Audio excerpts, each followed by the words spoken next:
सबों के कुर्बान हमारे उद्धारकर्ता मुक्तिदाता प्रभु यीशु मसीह की अति सामर्थी नाम में जय मसीह की। अजीजों, आज के मनन का भाग हमने लिया है जो आपको मुझे मिलता है यूहन्ना रचित सुसमाचार अध्याय 20 उसकी 19 से लेकर 23वीं आयत तक। और आप और मैं देखते हैं यह घटना उस जगह की है जहां पर यीशु मसीह के चेले डर के मारे बैठे हुए छुपे हुए हैं। और परमेश्वर का वचन आपसे मुझसे बात करता है कि ऐसे समय प्रभु यीशु मसीह उनके पास आते हैं। क्यों यीशु मसीह उनके पास आया? और मैं देखता हूं जब यीशु उनके पास आया, यीशु उनके पास आने के बाद प्रभु यीशु मसीह 4 महत्वपूर्ण काम उन चेलों के लिए करते हैं।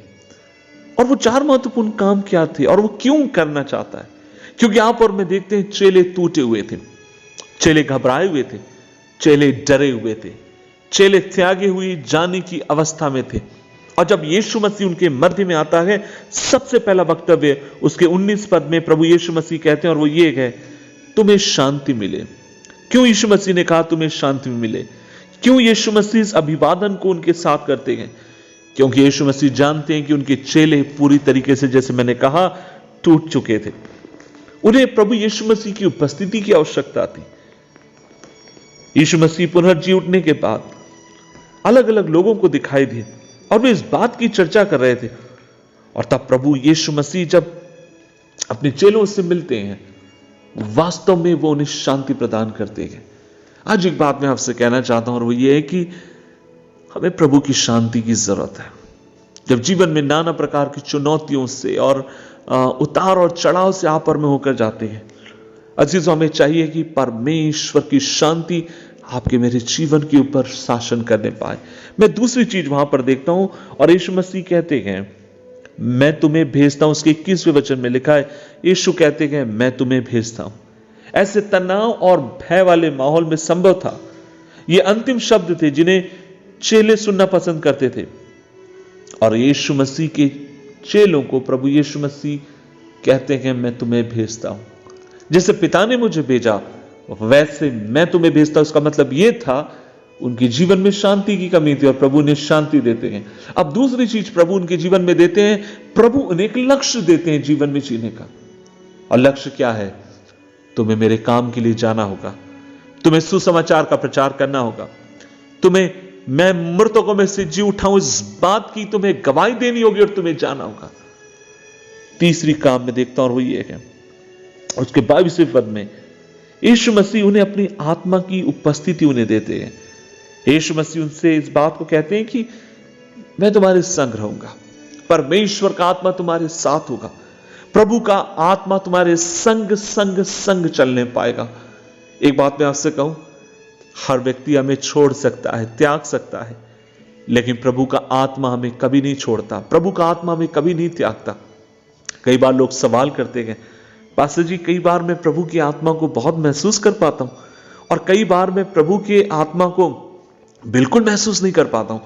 और तब मैं आपसे कहना चाहूंगा, क्या पता जब आप प्रभु की आत्मा को महसूस नहीं कर पाते हैं, हो सकता है यह वह समय हो जब आपके जीवन के सबसे नजदीक यीशु मसीह पाए जाते हो और आपकी भावनाएं उसे पहचान नहीं पा रही। मैं आपसे कहना चाहता हूं, मैं भावनाओं से बढ़कर अपने प्रभु के ऊपर आश्रित होने की जरूरत है।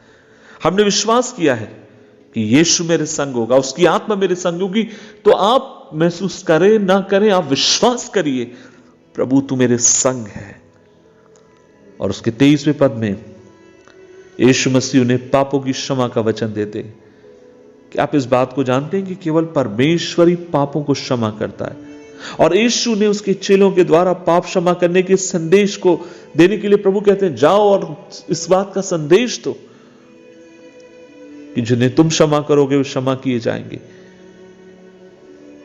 अजीजों, आज मैं आपसे कहना चाहता हूं, हमें इस बात के बारे में अपने दिल को दृढ़ बनाने की जरूरत है और वो ये है, मेरे पापों की क्षमा हो गई और प्रभु ने मुझे नियुक्त किया है कि मैं औरों को क्षमा करने वाला हो जाऊं प्रभु की सामर्थ्य के द्वारा। क्या आप समझ रहे हैं कि इन 4 बातों को क्यों प्रभु कर रहे हैं? टूटी हुई निराशाओं की अवस्था में यीशु जाकर कहते गए तुम्हें शांति मिले, मैं तुम्हें जीवन में एक उद्देश्य देता हूं, मैं तुम्हारे संग रहूंगा और तुम क्षमा कर दिए गए हो।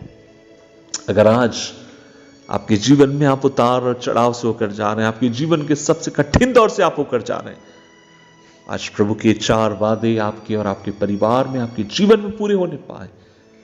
प्रभु आपको तसल्ली दे, प्रभु आपको अनुग्रह दे। आइए दुआ करें। प्रभु जी, हम धन्यवाद देते हैं इस दिन के लिए। आज हम मिलकर तेरे पास आते हैं और हम दुआ करते हैं, खुदावन होने दे हम तेरी बात पर और अधिक विश्वास करें।